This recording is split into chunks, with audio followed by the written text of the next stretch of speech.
Hello, welcome in. Nice to meet you. Alrighty. Thank you for coming in. So, we have diagnosed your daughter with Down syndrome. Okay, so just to get the basis and to start things off. This disease is caused when an abnormal cell division leads to an extra full or potential copy of the chromosome 21. The extra genetic material is what affects the developmental change and physical features of a human. 95% of the time, it is caused by trisomy 21, which means 3 copies of 21. And this is caused by abnormal cell division during the growth of the sperm or egg cell. Now, the most rare form of Down syndrome is mosaic Down syndrome. It is when a person only has some cells with an extra copy of chromosome 21, and this is caused by the abnormal cell division after fertilization. The third one would be transduction Down syndrome, and this syndrome happens when a part of chromosome 21 becomes attached or translocated onto another chromosome either before or at conception. All in all, they have the normal 2 copies of chromosome 21, but they have additional genetic material from chromosome 21 attached to another chromosome. So this condition does not progress through life. It starts at birth and will affect them through their entire life. Okay. So how does this affect the body? So this makes the body have lifelong intellectual disabilities as well as developmental delays. Okay. This is the most common genetic chromosomal disorder, which is in ways a good thing and also a bad thing because you'll have a lot of support and a lot of people to go to. It makes a cause of learning disabilities within children. It is also known for causing other medical abnormalities like heart and gastrointestinal disorders. Okay. This genetic chromosome disorder creates distinctive facial features. Even though not all children have the same features, some of the most common features are flattened face, small head, short neck, protruding tongue, upward slanted eyelids, unusual shaped or small ears, poor muscle tone, broad and short hands with a single crease in the palm, pretty short fingers and small hands and feet, excessively flexible, little white spots on the iris of the eye, and short height. Okay. So children with Down syndrome generally learn and progress much slower than I've said than typical child. All the features above listed are the physical symptoms. The symptoms first appear when the child is born, as you'll be able to see like facial differences at birth. A mother can get a screening to test and see the likelihood or chance that a mother is carrying a baby with Down syndrome. So if you choose to have another baby, we can do that for you. Although the test cannot tell 100% or diagnose if the baby has Down syndrome. So the life of your daughter will be affected, but can still be super talented and skilled, which is pretty cool. They can have mild to moderate impairments. Children with Down syndrome typically have health complications that are beyond normal childhood illnesses. Around 40% of them have congenital heart defects. They have a higher incidence of infection, respiratory, vision, and hearing problems, and thyroid and other medical conditions. With good medical care, most children can live healthy lives. Intellectual problems are mild to moderate or severe. Distinct facial features are still there, as I've said. Specifically, mild to moderate cognitive impairment. Language is delayed. Both short and long-term memory is affected. Learning to breastfeed or suck a bottle may take a baby longer to learn. Developmental delays include impulsive behavior, poor judgment, short attention span, slow learning capabilities. So good news is that the life expectancy of a child with Down syndrome has increased greatly. They are expected to live 60 years or more, which has increased a lot, though depending on the severity of the health problems determines that. So Down syndrome, as I said, is the most common chromosomal condition diagnosed in the U.S.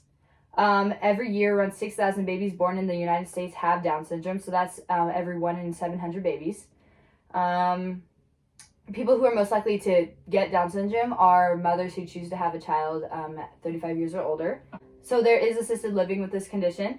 With this lifelong condition, there's services early in life that will generally help babies and children with Down syndrome to improve their physical and intellectual abilities. Most of these services pinpoint the ideas of helping children with Down syndrome to develop to their full potential. They include speech, occupational, and physical therapy. They are generally offered through early interventions programs in each state. These children may need extra help or attention in school, but many are still part of regular classes, so that's good. It is crucial that a newborn baby gets an echocardiogram in order to identify any serious cardiac problems to get ahead of the game that might be there. Some of the heart conditions require surgery, while others just needed to be watched. Okay, so that's it for all I have to say. I do have a genetics counselor who's going to come in and speak to you and just clarify anything and give you more details. Awesome. Thank you. Alrighty, hello. I'm the genetics counselor reporter for you. So I hear that your daughter has Down syndrome. Yes. I'm so sorry to hear this. That's okay. So the doctor probably gave you a lot of information already, but I'm here to clarify everything and just give you more specific details. So, Down syndrome is a condition that is due to chromosome mutation, as you probably heard. 94% of the time, Down syndrome is caused by non-disjunction. This could happen on either the maternal or paternal side, and it happens during anaphase or either meiosis 1 or meiosis 2. It happens when a chromosome doesn't separate during anaphase, leaving one sex cell without a chromosome and one sex cell with an extra chromosome. If the sex cell with one extra chromosome is then used and put with an opposite sex cell to make a baby, then the baby ends up having an extra chromosome in chromosome 21. So I have a diagram here to show you, but I'm going to see how much you know and see if you can explain it to me. Okay, so I think basically what you're saying is when this chromosome doesn't separate and both of those go to this sex cell, and none go to this one, then this one ends up with 1 from the sperm, and then this one ends up with 2 from the egg and 1 from the sperm. Is that right? Alrighty, yeah, that is exactly correct. So good job. Thanks. So we're going to take you downstairs, and we have some people to talk to you about community resources, as well as like a parent to come with to give you advice and stuff. Awesome. Thank you so much. Hi, I'm here to give you community resources information. Have a seat. There's a local chiropractic facility right here in San Marcos where you can bring your child to go get relief from any neck or back pain caused from the Down syndrome. And let's see, there are several support groups for families like yours who have children with Down syndrome. They're on Facebook. There are plenty in the San Diego area that you can actually go to. If you go to the Down Syndrome Association of San Diego, you can find some support groups where you can actually have conversations in person. Now, if you need financial assistance, you can find financial assistance at this website that I have on the paper for you. I'll give this to you in when I'm done giving you the little spiel. There's plenty of schooling options for your child. There's another website that I have right here for you to take a look at that you can find different learning options based on your needs and your child's needs. There are also some local businesses that provide financial support. So there's also financial support at the Down Syndrome Association of San Diego, which is where those support groups are also. And online support for just any other extra concerns that you may have is at this website address that I also have on here that you will have access to when I give you this paper. Yes. Okay, so next I'm going to bring in a parent that I know very well. She's a parent of a child with Down syndrome, and she can give you a little bit more information on the changes to your daily routine and, you know, extra medical costs, stuff like that. Anything that you may be concerned about. Hi! So your daughter has Down syndrome too. I am here to give you a little bit more information about what it's like to have a kid with Down syndrome. So patience is very important, and finding time in the day to take your child to therapy and services can be kind of difficult, but giving them extra support and watching their health as well as taking them to the doctor's appointments is very key. Even if it's a little hard to schedule around things, it's very important that you make them feel like a priority. Research shows that the average monthly out-of-pocket medical costs are about $80 more for a child with Down syndrome rather than a child without Down syndrome. So that's about $18,000 more for the first 18 years of your child's life.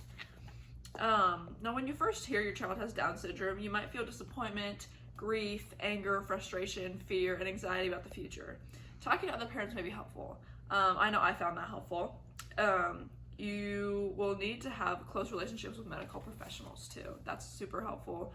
They can always answer your questions and help your child with any extra needs that your child may have.